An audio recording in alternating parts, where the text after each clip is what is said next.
Hi everyone, welcome back to Nina's Chelsea Corner. Welcome to my channel. If you're new around here, I'm back. I am back after a month's time, a break away.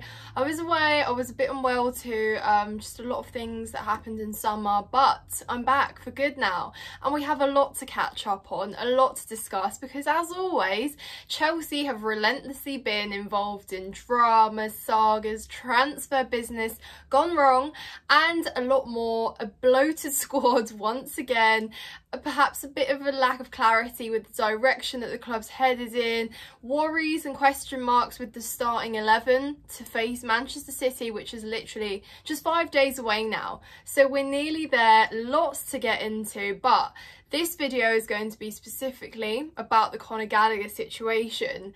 It's messy, it's crazy. He's obviously in a limbo situation right now and potentially on a flight back as we speak to London. So it's absolutely crazy, but I hope you have all been keeping well. I hope you've had a good summer and are excited to kickstart the new season.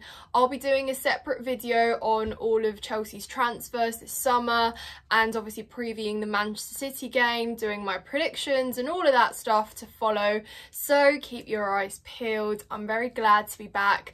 I've missed YouTube, I've missed you guys, so let's crack straight on. So Conor Gallagher was supposedly basically meant to be an Atletico Madrid player last week. The fee was 34 million, I believe it was all agreed. He did the whole stadium tour, he's been staying in a hotel out there. I think Atletico were pretty happy, the fans reception was good overall. I think in terms of him fitting into that system, I think he is a great player for La Liga. I think, you know, physically, the way he likes to tackle, just his physical energy and everything about it suits that league perfectly. In terms of my opinion on him leaving, I think I've said that I wasn't going to take it to heart. I wasn't really going to be that affected by the move away, simply because I knew that Conor Gallagher was basically supposed to leave last summer. He was considered to go, and I think that the club's vision with Conor Gallagher was always to move him on and sell him for profit, because let's not forget that before last year, Conor Gallagher was just a squad player. He, you know, was a rotational player, offered press when he came on, energy, switched up the game, but was nothing more. And I think that the club recognised that they wanted to make money, we needed to balance the books, and were assessing his options to move away. That didn't happen though, and what actually followed was Conor Gallagher stepped in for multiple injuries in the squad. If you guys remember, Nkunku was injured, Carney was injured, Enzo didn't, I believe, start the season. Caicedo was obviously done a lot later on with Liverpool, so there was a lot after the Liverpool game, but there was a lot of question marks with the players. Lavia as well, of course, didn't mention Lavia, an expensive player who was supposed to be a first team starter, again injured. So Conor Gallagher naturally stepped up to be a first team player, and he just performed exceptionally well. There's no taking away from that, and he quickly became Pochettino's favourite player. And what we saw is this heavy reliance on him to play week in, week out. Even when we got some of the players back into midfield, he was very heavily favoured by Pochettino to play, and he did very well. He had availability, durability, pressing, he scored us some goals, you know, got on the ball a lot and wasn't injured, which was a big factor and a big advantage for us last season. And that essentially really elevated his love and his affinity with the fans. I think many fans were very happy and content, wanted to see him progress on. But what we should remember, taking away last season, that Conor Gallagher and the plan for him was always to move on, because we spent so much money in those midfield areas. It was almost absurd to think that we would be building the squad around him. I think nobody expected that he would be the player he was last season, but I think the club have gone back to what the original plan was, having spent the money that we did, and essentially just letting go of what's the word, sentimentality, the whole boyhood club factor and moving him on. Now that is, yeah, fair. What I will however not condone, and I am completely in agreement that the whole situation and the mistreatment, the way that the transfer has been handled is completely out of order, and I do feel very sorry for Conor Gallagher. I can't imagine how crazy and how heartbreaking it is to be dealing with this ambiguity with your boyhood club. And seriously, I just, yeah, as a human to human, you know, forget the player, forget if you like Conor Gallagher or not, just on a human level, it's been ridiculously handled on behalf of the club. And yeah, we're going to unpack exactly what has happened. So originally Chelsea were obviously in for Samu Morodion, who obviously is no longer now coming to Chelsea. They basically both switched. They're on their flight back home because the deal has collapsed. I think it's still not been disclosed what the actual reason to why it collapsed is, whether it was something to do with the medical, whether Chelsea made some changes to the contract that was offered. There was something else said about wanting image rights and getting money for that or whatever, and it just meant that Samu was left devastated apparently to not be able to go through with the deal. Now he is obviously a striker. Chelsea have been assessing those options. We obviously brought in Mark Gill, who we'll talk about in a separate video, and it was clear that we are looking, that is and has been for the longest time, an area that we've wanted to address. However, I can't lie and say to you guys that I was thrilled that he was the perfect option for a striker, so I'm not devastated or heartbroken that it fell through. However, what that then meant, and the domino effect that was caused, was that Atletico obviously weren't very happy and were in need to sell the player in order to sign Conor Gallagher. Now the Julian Alvarez deal was completely separate, so none of this would have affected it really, but I think the deal between Chelsea and Atletico was always that players will be kind of, you know, swapped, whatever.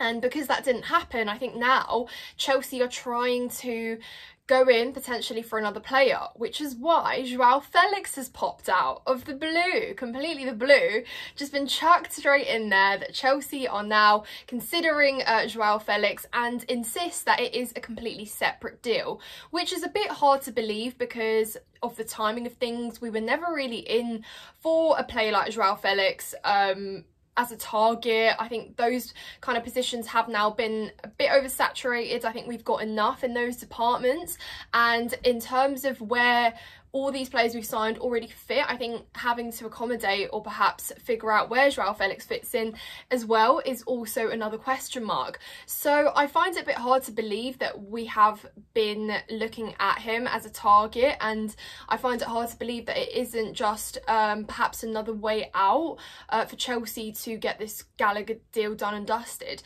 Now I don't think it's at jeopardy as such, however I think it is in Chelsea's best interest to complete the deal with as little commotion as possible. Now we obviously had Joao Felix at Chelsea not long ago. He came in probably the most dull time he could have in January of that 23 season, because I think we were in such desperate need to see anything remotely entertaining on the pitch, guys. Not even goals, just something, because everything was so dull and repeatedly boring, and just that everything was just wrong with us at that time, that we were so happy to hear he was coming. Not a cheap loan, a very expensive one as well for the 6 months that he came under, and he obviously played against Fulham, got sent off, so what a way to make your first start, but he did spark interest, you know. He caused the commotion, he had the conversation start, he was very interesting and intriguing as a player because he had the cool, you know, tricks and flicks up his locker. He had the kinds of cool things that he can do around the box. He was technically gifted, but I think in all of the games that he did play, it was always that kind of final end product missing. However, I will give him the excuse that he was playing with a lot of players that were ready to kind of move on from Chelsea. They obviously did go on to leave in the summer following that. So I think it was a bit unfair that Joao Felix was kind of playing with a team that had pretty much given up. So whether he comes now and he's, you know, involved in this kind of project that starts from scratch and he can kind of prove himself again, then okay. But I think Felix is coming with the idea that obviously things with Atletico just have not worked out. He will and won't have a place that he wishes there, that's clear. And I think what in his head is going on is, because he was given a chance, because we were so desperate that time round, that he will instantly kind of earn a place in the starting 11. But you know, where do you play him? On the wing as a 10? He is kind of that creator, and I think what could potentially be a plus side, and I'm not talking about him as if he's already a Chelsea player, but if we were to sign him, I think an advantage or perhaps a plus side to his game is that, you know, we've always seen his link-up play was quite great. It just wasn't reciprocated because he didn't have the support and the players that would do that around him. But, you know, now we've got players like Palmer and Nkunku and all those players that came in after that he perhaps would have thrived with had he been there. You know, equally Jackson as well throw into the mix. So you do look at potentially a different team, but then again, it's like, we do need players that just will put the ball at the back of the net, and that is what I'm interested in more than ever. So when you look at the profile, you kind of think, okay, but we should really perhaps have gone in for a striker. I'm not saying we should have signed Samu Omorodian and that he is the big deal, but I'm saying that it was the right idea, that we do need a striker. Now, obviously, Victor Osimhen is a name that just will follow and will be a shadow as long as Chelsea's mentioned anywhere. And it's great, it's intriguing, you know, we all like to think and dream and whatever. I'm not too sure, there's nothing solid on that regardless, but people are thinking, well, it could have been smart, you know, maybe what if we are in talks with Victor, and actually that is why this has all sort of been caused, and that Chelsea just won't go in and sign Samu just for the sake of it, and that, you know, perhaps Felix is not a risk, but perhaps a decision they're willing to make just to get the Conor Gallagher deal sorted. So I'm actually not too sure really, guys, what to think. Let me know in the comments down below, and whether I would or wouldn't have Joao Felix at Chelsea. I think that I'm still confused at where everyone fits in, and again, we'll talk about that in a separate video. But does he come and does he play is the big question now.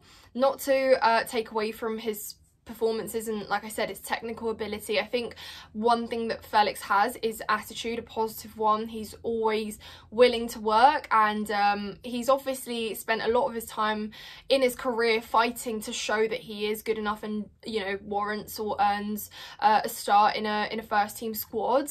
And I think that he probably comes to Chelsea and that continues, because I'm just not sure where and how and what, but a lot of fans will be open to it, and I too. I mean, I was pretty sad to see it come to an end. I think, again, Felix was a bright spark in a dull season, and will forever be grateful, and me especially as a matchday going fan, to have that excitement, because guys, that's just how low the standards were that season, okay?